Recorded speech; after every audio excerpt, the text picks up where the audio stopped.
सेनाओं के यहोवा महान पिता परमेश्वर, हम आपका धन्यवाद करते हैं आपकी अद्भुत रीति वाले प्रेम और अनुग्रह के लिए जो आपने अपने पुत्र के द्वारा हम पर प्रकट किया। हम आपकी स्तुति करते हैं, हम आपको धन्यवाद देते हैं। दोस्तों, एक बार फिर से आपका बहुत बहुत स्वागत करता हूं। आशा है कि आप सब बहुत खुश होंगे, आनंद से होंगे और वचन में बढ़ रहे होंगे। यीशु के सामर्थ्य नाम में आमीन।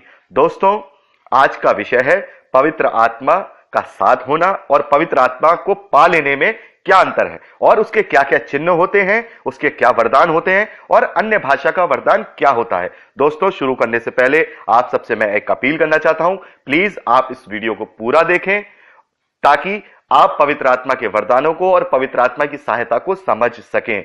दोस्तों, शुरू करते हैं यूहन्ना का सुसमाचार, उसका 14वां अध्याय और उसकी 15 से लेकर 17वां आयत और उसकी 26वीं आयत। यहां इस प्रकार से लिखा है, यदि तुम मुझसे प्रेम रखते हो तो मेरी आज्ञाओं को मानोगे। मैं पिता से विनती करूंगा और वह तुम्हें एक और सहायक देगा कि सर्वदा तुम्हारे साथ रहे, अर्थात सत्य का आत्मा, जिसे संसार ग्रहण नहीं कर सकता क्योंकि वह ना उसे देखता है और ना वह उसे जानता है। तुम उसे जानते हो क्योंकि वह तुम्हारे साथ रहता है और वह तुम में होगा।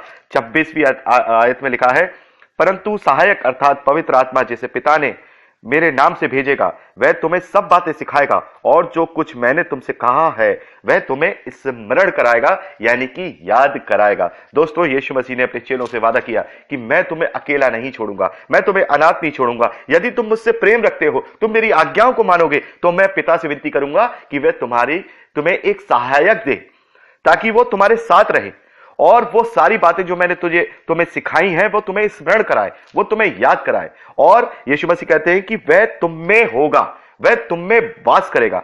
दोस्तों, यहां बात करते हैं कि पवित्र आत्मा हमारे साथ होता है। यीशु मसीह कहते हैं कि वह तुम्हारे साथ होगा। पहला कुरिन्थियन उसका 12वां अध्याय उसकी 13वीं आयत में पौलुस कहता है, क्योंकि हम सब ने, क्या यहूदी क्या यूनानी, क्या दास क्या स्वतंत्र, एक ही आत्मा के द्वारा एक देह होने के लिए बपतिस्मा लिया और हम सबको एक ही आत्मा से पिलाया गया। दोस्तों, यहां पौलुस कहता है कि हम सब ने एक ही देह के लिए बपतिस्मा लिया और हम सबको एक ही आत्मा के द्वारा पिलाया गया है। दोस्तों, जब हम इफिसियों की पत्री उसका पहला अध्याय उसकी 13वीं और 14वीं आयत पढ़ते हैं, यहां इस प्रकार से लिखा है, और उसी में तुम भी, जब तुमने सत्य का वचन सुना जो तुम्हारे उद्धार का सुसमाचार है और जिस पर तुमने विश्वास किया, प्रतिज्ञा किए हुए पवित्र आत्मा की छाप लगी। दोस्तों, यहां पौलुस कहता है कि जब हम उसके सुसमाचार पर विश्वास करते हैं, प्रभु यीशु मसीह पर विश्वास करते हैं और उसके नाम का बपतिस्मा लेते हैं, तब क्या होता है, हम उसी आत्मा के द्वारा पिलाए जाते हैं और उस आत्मा का हम पर छाप लगता है। और यीशु मसीह कहते हैं, यदि तुम मुझसे प्रेम रखते हो और मेरी आज्ञाओं को मानते हो तो मैं तुम्हें सहायक दूंगा जो तुम्हारे साथ रहेगा।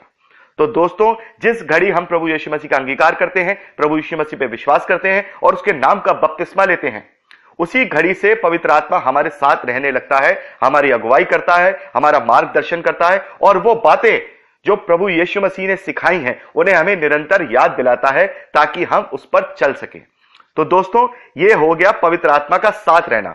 और अब बात आती है कि पवित्र आत्मा को पा लेना, पवित्र आत्मा का हमारे अंदर वास करना, वो क्या होता है। देखिए, आइए दोस्तों, यूहन्ना की पत्री उसका 3रा अध्याय उसकी 5वीं और 6वीं आयत में यीशु मसीह कहते हैं, मैं तुझसे सच सच कहता हूं, जब तक कोई मनुष्य जल और आत्मा से ना जन्मे तो वह परमेश्वर के राज में प्रवेश नहीं कर सकता। क्योंकि जो शरीर से जन्मा है वह शरीर है और जो आत्मा से जन्मा है वह आत्मा है।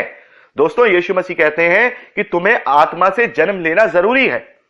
तो दोस्तों, जब हम अपने आप को प्रभु यीशु मसीह में जब हम बपतिस्मा लेते हैं तो क्या करते हैं, अपने आप को उसमें गाड़ देते हैं और फिर आत्मा में नया जन्म लेते हैं। लेकिन दोस्तों, यह आत्मा में जन्म लेना सही मायने में क्या है, जब हम देखते हैं पहला कुरिन्थियन उसका 6वां अध्याय उसकी 19वीं आयत में, तो वहां कहा गया है कि क्या तुम नहीं जानते कि तुम्हारी देह पवित्र आत्मा का मंदिर है, यानी पवित्र आत्मा तुम में वास करेगा। और जब हम रोमियो की पत्री उसका 8वां अध्याय और उसकी 8वीं और 9वीं आयत पढ़ते हैं तो यहां पौलुस इस प्रकार से कहता है, और जो शारीरिक दिशा में हैं वह परमेश्वर को प्रसन्न नहीं कर सकते, परंतु जबकि परमेश्वर का आत्मा तुम में बसता है तो तुम शारीरिक दशा में नहीं परंतु आत्मिक दशा में हो। तो यहां पौलुस कहता है कि पवित्र आत्मा तुम में बसता है क्योंकि तुम पवित्र आत्मा का मंदिर हो। तो जब तुम में पवित्र आत्मा बसता है तो वो शारीरिक दशा में नहीं बल्कि आत्मिक दशा में बनता है। तो दोस्तों जब हम गलातियों की पुस्तक उसका 5वां अध्याय और उसकी 17वीं आयत से पढ़ते हैं तो यहां इस प्रकार से लिखा है, क्योंकि शरीर आत्मा के विरोध में और आत्मा शरीर के विरोध में लालसा करता है और ये एक दूसरे के विरोधी हैं, इसलिए कि जो तुम करना चाहते हो वह ना करने पाओ, और यदि तुम आत्मा के चलाए चलते हो तो व्यवस्था के अधीन ना रहे। तो दोस्तों यहां पौलुस कहता है कि शरीर और आत्मा एक दूसरे के विरोध में कार्य करते हैं, यानी कि शरीर की लालसाएं अलग हैं और आत्मा के कार्य अलग हैं। और जब हम शरीर की लालसाओं को देखते हैं तो 19वें आयत में पढ़ते हैं तो यहां लिखा है, शरीर के काम तो प्रकट हैं, अर्थात व्यभिचार, गंदे काम, लुचपन, मूर्ति पूजा, टोना, बैर, झगड़ा, ईर्ष्या, क्रोध, विरोध, फूट, विधर्म, डाह, मतवालापन, लीला क्रीड़ा और इन जैसे बहुत सारे कार्य। तो दोस्तों पौलुस इन सब चीजों को डिस्क्राइब कर रहे हैं कि ये सारी चीजें शरीर के द्वारा की जाती हैं और शरीर की ये अभिलाषाएं हैं, शरीर की ये लालसाएं हैं जो शरीर इन्हें करना चाहता है, लेकिन आत्मा इसके विरोध में कार्य करती है। और आत्मा के कार्य क्या होते हैं? जब हम आगे पढ़ते हैं 22वें अध्याय में कि आत्मा का फल आनंद है, शांति, धीरज, कृपा, भलाई, विश्वास, नम्रता और संयम है। दोस्तों जब हम ऐसे कामों को अपने अंदर लाते हैं, यानी कि जब हम अपने अंदर जब आत्मा को पाते हैं तब हम प्रेम से भर जाते हैं, हमें आनंद आ जाता है, हम शांति में आ जाते हैं, हम धीरज रखने लगते हैं, हमारे अंदर कृपा आ जाती है, हमारे अंदर भलाई आ जाती है, हमारे अंदर पक्का विश्वास, हम नम्र हो जाते हैं और संयम हो जाते हैं। तो दोस्तों यहां यीशु मसीह का कहना यही है यूहन्ना रचित सुसमाचार में कि तुम आत्मा से जन्म लो। और पौलुस कहता है कि जब तक तुम अपनी शारीरिक अभिलाषाओं को पूरी तरह से यीशु मसीह में दफन नहीं कर दोगे, यीशु मसीह में गाड़ नहीं दोगे, तब तक तुम आत्मा में नए सिरे से जन्म नहीं ले सकते।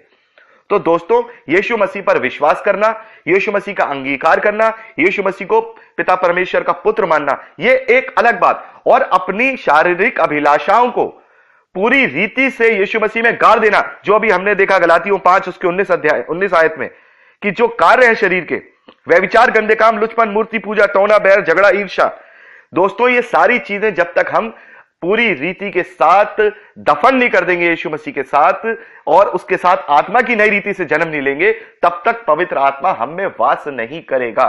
तो दोस्तों यही अंतर है कि पवित्र आत्मा के साथ रहने में और पवित्र आत्मा का हमारे अंदर वास करने में।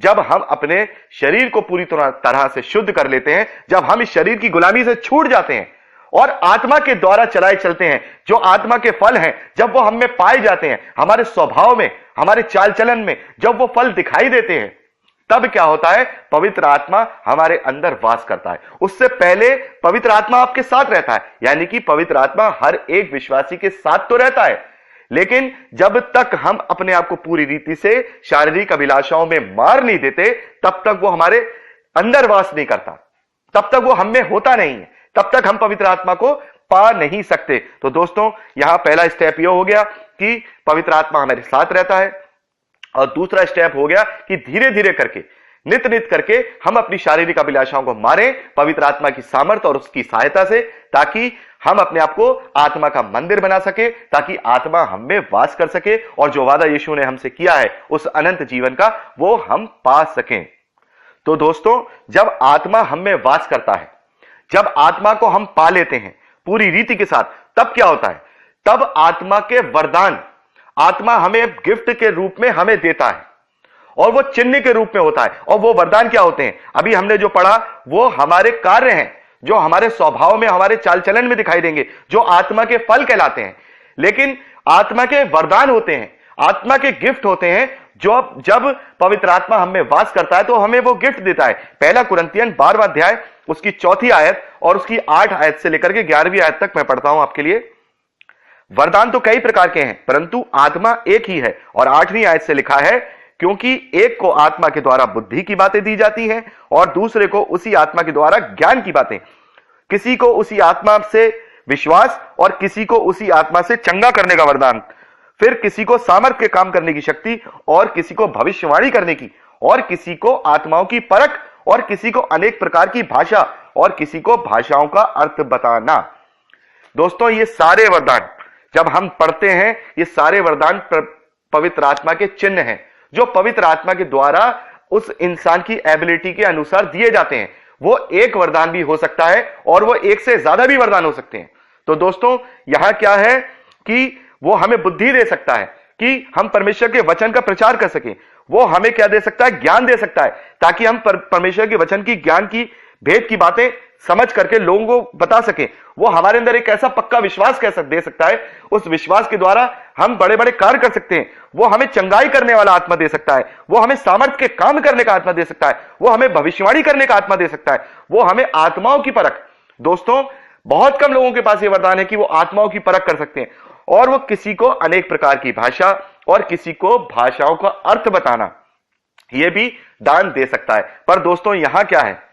यहां हम देखते हैं कि ज्यादा से ज्यादा लोग क्या चाहते हैं कि अन्य भाषा का वरदान, अन्य भाषा का वरदान, सिर्फ अन्य भाषा के वरदान के पीछे लगे हुए हैं। नहीं दोस्तों, ये सारे वरदान पवित्र आत्मा के हैं। और जब हम अन्य भाषा के विषय में बात करते हैं, तो अन्य भाषा के विषय में जब हम देखते हैं, पहला कुरिन्थियन उसका 14वां अध्याय और उसकी 2री आयत में यह इस प्रकार से लिखा है, क्योंकि जो अन्य भाषा में बात करता है वह मनुष्यों से नहीं परंतु परमेश्वर से बात करता है, इसलिए कि उसकी बातें कोई नहीं समझता, क्योंकि वह भेद की बातें आत्मा में होकर के बोलता है। तो दोस्तों, जो ये अन्य भाषा का वरदान होता है, जो लोग पवित्र आत्मा को पा लेते हैं, आत्मा उन्हें वरदान देता है, तो ये वो वरदान होता है कि जब हम अन्य भाषा में बात करते हैं, तो वो हम मनुष्यों से बात नहीं करते, वो हम सीधा डायरेक्ट परमेश्वर से बात करते हैं, जिसे कोई नहीं समझ सकता, क्योंकि वो हम आत्मा में होकर के बोलते हैं। और ध्यान करिए, अन्य भाषा का वरदान। और जब हम इसी को देखते हैं प्रेरितों के कार्य उसका 2रा अध्याय उसकी 4वीं आयत से लेकर के 11वीं आयत में, तो वहां पर किस प्रकार का अन्य भाषा का वरदान है? देखिए दोस्तों, वहां पर आकाश के नीचे पवित्र आत्मा उन सब पे उतर गया और वे लोग अन्य भाषा में बात करने लगे। और वहां बहुत सारे अलग अलग भाषा बोलने वाले लोग खड़े थे, अलग अलग देशों से थे। तो वो क्या सुनते हैं? उनको अपनी ही भाषा में सुनते हैं। आइए पढ़ लेते हैं प्रेरितों के कार्य उसका 2रा अध्याय और उसकी 7वीं आयत। वह सब चकित और अचंभित होकर कहने लगे, देखो ये जो बोल रहे हैं, क्या ये सब गलीली नहीं है? तो फिर हमें क्यों, हम में से हर एक को अपनी ही जन्मभूमि की भाषा सुनाई देती है? दोस्तों, यहां पर सारे लोग अचंभित हैं कि ये जो अन्य भाषा में बातें कर रहे हैं, ये गलील के रहने वाले हैं, इन्हें हमारी भाषा कैसे आती है? और जब हम 9वीं आयत में पढ़ते हैं, तो कितने सारे देशों के नाम लिखे, देखिए, पार्थी, मेदी, अलामी, मेसोपोटामिया, यहूदिया, कप्पदूकिया, पुंतुस, आसिया, फ्रूगिस और फुफूलिया, मिस्र, लीबिया और कुरेन। कितने सारे लोग खड़े हैं वहां पर, और वो सब क्या कर रहे हैं? उनको बोलते हुए सुन रहे हैं अपनी ही भाषा में, जो वो परमेश्वर की बड़ाई करते हैं। तो दोस्तों, हमने देखा अन्य भाषा के वरदान 2 तरीके के हो रहे हैं। एक तरीके का वरदान जो पेंतकुस्त के दिन प्रेरितों के कार्य 2रे अध्याय में जब उनके ऊपर आया, तो वो अन्य भाषा में बोल रहे हैं, लेकिन सबको अपनी अपनी भाषा में सुनाई दे रहा है। जैसे कि मुझे अगर यह वरदान मिलता है और मेरे सामने कोई बंगाली खड़ा है, कोई मराठी खड़ा है, कोई मलयाली खड़ा है, और मैं परमेश्वर का जो बड़ाई कर रहा हूं अन्य भाषा में, तो बंगाली को बंगाली में सुनाई दे रहा है, मराठी को मराठी में सुनाई दे रहा है, और जो मलयाली है उसे मलयाली में सुनाई दे रहा है। यानी कि 2 प्रकार के अन्य भाषा के वरदान हो गए। एक तो हमने पहला कुरिन्थियन 14वें अध्याय 2रे आयत में देखा कि वो वरदान कि जब आत्मा में होकर के अन्य भाषा में बात करते हो, तो उससे कोई नहीं समझ रहा है, कोई नहीं समझ रहा कि वो क्या बोल रहा है, वो परमेश्वर से बातें कर रहा है। और दूसरा वरदान हम यहां देख रहे हैं कि उसको दूसरे अपनी ही भाषा में सुनाई दे रहा है, हर एक को अपनी अपनी भाषा में सुनाई दे रहा है, जो वो परमेश्वर की बड़ाई कर रहे हैं। तो दोस्तों, यहां हम होता क्या है कि हम लोग अन्य भाषा के वरदान में लगे रहते हैं, और ये 2 तरीके के वरदान है। ऐसा बहुत कम देखने में आता है कि ये जो पेंतकुस्त वाला जो वरदान है वह लोगों में मिला हो। लेकिन हम देखते क्या है, जो और भी वरदान है उन्हें छोड़ दीजिए, सिर्फ एक ही वरदान हमें दिखाई देता है, अन्य भाषा का वरदान, वो जो कि परमेश्वर से बातें करता है और वो किसी को समझ नहीं आता। दोस्तों, यहां वचन में लिखा है कि ये वरदान है, तो इसका मतलब आत्मा के द्वारा ये वरदान दिए जाते हैं। जो पेंतकुस्त के दिन वरदान दिया गया वो भी दिया जाता है, और जो पौलुस के द्वारा कहा गया, बताया गया, वो भी वरदान दिया जाता है। लेकिन दोस्तों, लोग क्या करते हैं, मैं सबके विषय नहीं कह रहा, लेकिन कुछ लोग जिन्हें सही मायने में सच से पवित्र आत्मा के पाए नहीं होते, तो वो क्या करते हैं, वो 2, 4, 5, 6, 7, 8 वर्ड सीख लेते हैं पवित्र आत्मा के, दूसरों से सीख करके, और फिर क्या करते हैं, वो अपने आप को क्लेम करते हैं कि हम भी पवित्र आत्मा का दान पाए हुए लोग हैं। तो दोस्तों, मैं आप सब लोगों से कहना चाहता हूं कि पवित्र आत्मा का दान यह भी होता है कि आत्मा की परख सॉरी। तो दोस्तों, हम उनको देख करके वो 4-5 शब्द बोलते हैं, लेकिन दोस्तों 4-5 शब्द भाषा नहीं होती।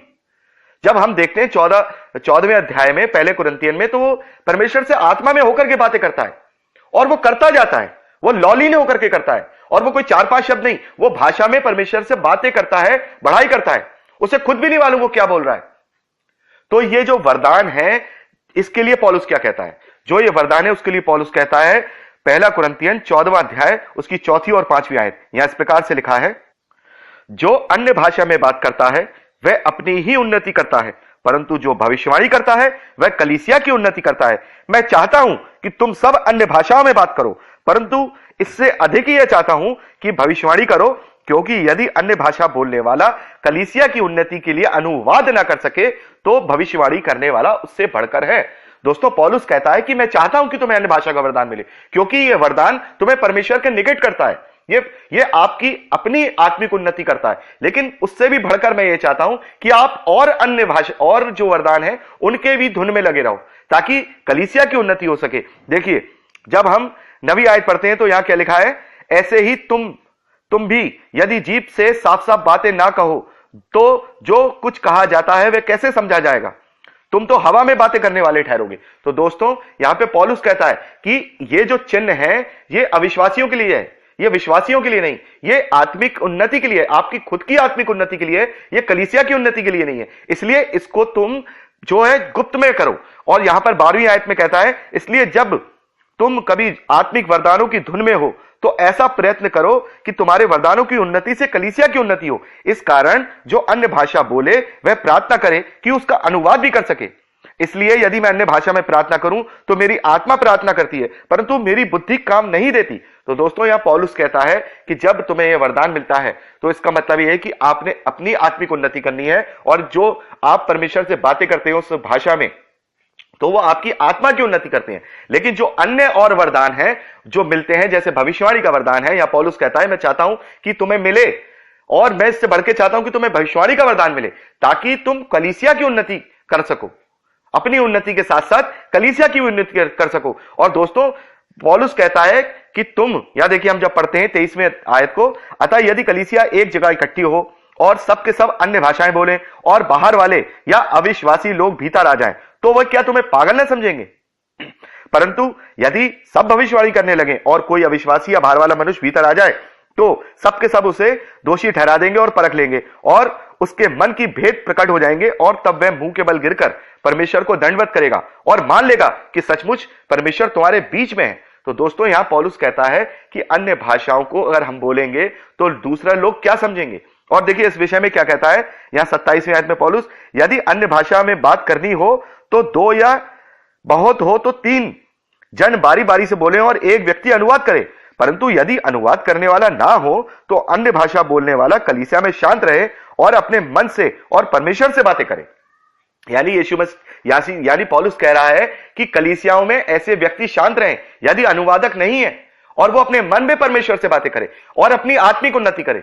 लेकिन कलीसिया की जो उन्नति होती है वो अन्य वरदानों से होती है, ताकि उससे परमेश्वर के खत्तों में और जमा कर सके, परमेश्वर की भेड़ों को उसके जगह जमा कर सके, ताकि हम अपने फलों के द्वारा, अपने चिन्हों के द्वारा, अपने स्वभाव के द्वारा हम और लोगों को प्रभावित करके परमेश्वर के राज्य का भागी बना सके और अपनी कलीसिया और कलीसिया के लोगों की उन्नति कर सके। तो दोस्तों, यहां कोई यह नहीं है कि आपको पवित्र आत्मा के दान के धुनी नहीं होना, धुनी रहो, लेकिन और भी दानों के धुन रहो, जो और भी दान है, जो और भी वरदान है, उनकी भी धुन लगाओ, ताकि ये आप लोगों तक अपने आप को प्रूव कर सके कि पवित्र आत्मा के दान ये होते हैं। लेकिन सबसे आसान रास्ता लोग चुनते हैं, सबसे आसान रास्ता।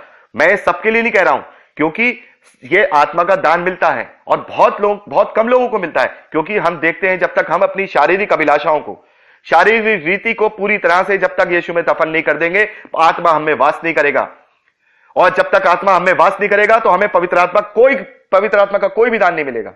तो दोस्तों, आजकल के जीवन में 21वीं सेंचुरी में यह बहुत मुश्किल है कि हम अपनी शारीरिक अभिलाषाओं को मार दें। इसलिए आत्मा हमारे साथ है, ताकि उसकी सहायता से, उसकी अगुवाई से, उसकी स्मरण कराने से हम अपने आप को नित नित करके, थोड़ा थोड़ा करके प्रभु यीशु मसीह में अपनी शारीरिक अभिलाषाओं को मार दें और पूर्ण रीति से आत्मा में नया जन्म ले लें, ताकि हमारा जो मन है, हमारा जो शरीर है, हमारा जो देह है, वो पवित्र आत्मा का मंदिर हो जाए, ताकि वो उसमें वास करे। और जब वो वास करेगा तो वो चिन्ह ऑटोमेटिकली हमारे अंदर दिखाई देंगे, और जो आत्मा के फल हैं वो हमारे स्वभाव में दिखाई देंगे, हमारे चाल चलन में दिखाई देंगे। तो दोस्तों, यहां हम समझ गए कि पवित्र आत्मा रहता हर एक विश्वासी के साथ है, वो उसकी सहायता करता है, उसकी अगुवाई करता है। लेकिन जब तक हम अपने आप को शारीरिक दिशा में मार नहीं देते और आत्मिक दशा में जीवित नहीं हो जाते, तब तक आत्मा हमें वास नहीं करता और हम आत्मा को पा नहीं सकते। दोस्तों, बहुत मुश्किल है।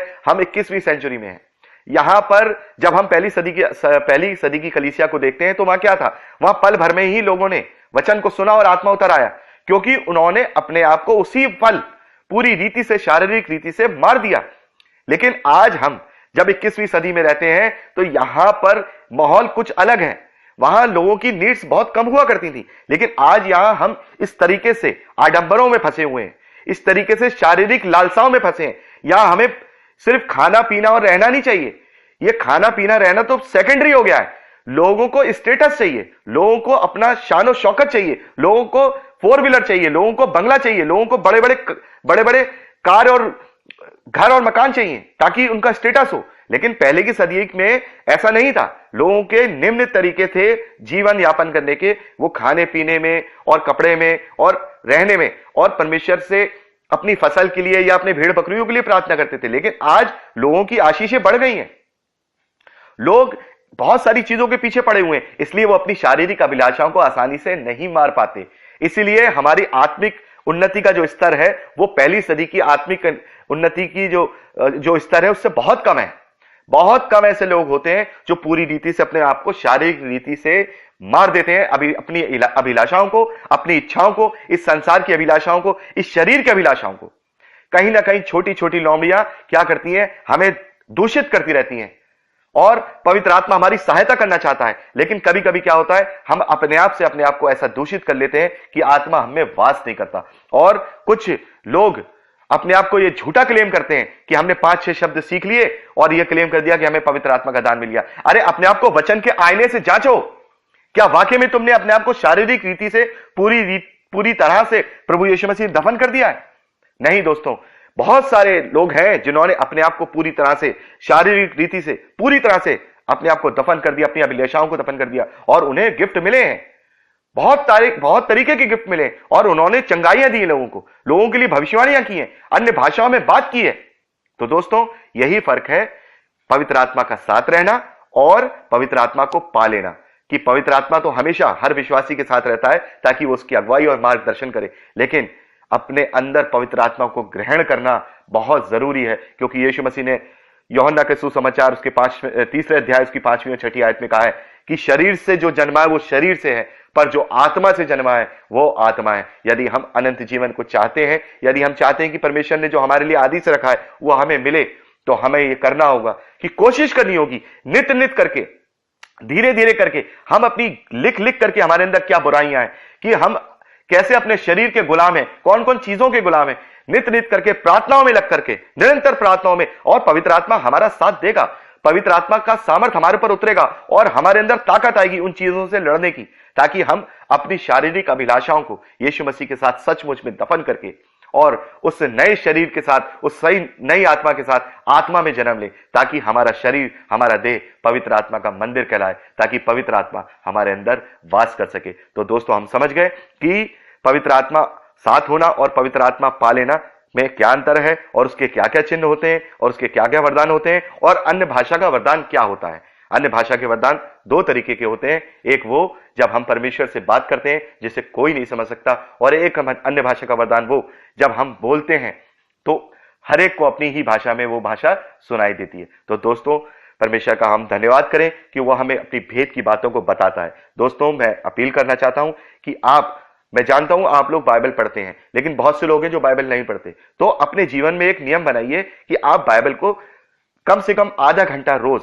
पढ़ें, ताकि आत्मा आपकी सहायता करे, धीरे धीरे आपको ऐसा कर दे कि अपनी सारी जो शारीरिक अभिलाषाएं हैं हम यीशु मसीह में गाड़ दें, और एक नए सिरे से जन्म लें आत्मा में, ताकि आत्मा का हम मंदिर कहलाएं, ताकि आत्मा हमारे अंदर वास हो और आत्मा के वरदान हमारे अंदर दिखाई दें चिन्हों के रूप में, और जो आत्मा के फल हैं वो हमारे व्यवहार में दिखाई दें, हमारे चाल चलन में दिखाई दें।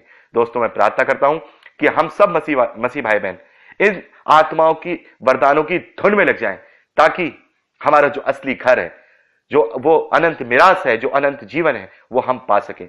सारा आदर महिमा देते हैं, यीशु के नाम से मांगते हैं, उसके सामर्थी नाम से मांगते हैं, आमीन। दोस्तों, अगर आपको भी यह प्रचार अच्छा लगा है तो प्लीज शेयर जरूर करिएगा, क्योंकि पवित्र आत्मा के विषय में बहुत से लोग नहीं जानते हैं। बहुत से लोगों को यह समझना होगा कि पवित्र आत्मा का साथ रहना और पवित्र आत्मा को पाना, ये दोनों डिफरेंट चीजें हैं। और हमें पवित्र आत्मा का साथ तो चाहिए, लेकिन हमें पवित्र आत्मा को अपने अंदर लेना बहुत जरूरी है। तो दोस्तों, ये आप जरूर शेयर करिएगा व्हाट्सएप पे, फेसबुक पे, और जो मसीही भाई बहन है जो ग्रुप्स हैं वहां शेयर करिए। और अगर आप चाहें दोस्तों तो आप सब्सक्राइब भी कर सकते हैं। अगर आप चाहते हैं हमारे और वीडियो आपके तक पहुंचे तो आप सब्सक्राइब करिए, और जो आप वीडियो देख रहे हैं उसके नीचे लाल रंग का बटन है, उसे दबाएंगे तो चैनल सब्सक्राइब हो जाएगा। और बेल आइकन को जरूर दबाइए, जिससे नया वीडियो हम जब भी अपलोड करेंगे वो आप तक पहुंचेगा नोटिफिकेशन के द्वारा। तो दोस्तों, शेयर करिए, परमेश्वर के वचन में बने रहिए। प्रभु यीशु मसीह के नाम से आपको परमेश्वर बहुत अपनी आत्मिक आशीषों से आशीषित करे, ताकि आप आत्मा में बढ़ते जाएं और वचन में बढ़ते जाएं, यीशु के सामर्थ्य नाम में, आमीन। आप सभी को जय मसीह की। Praise the Lord.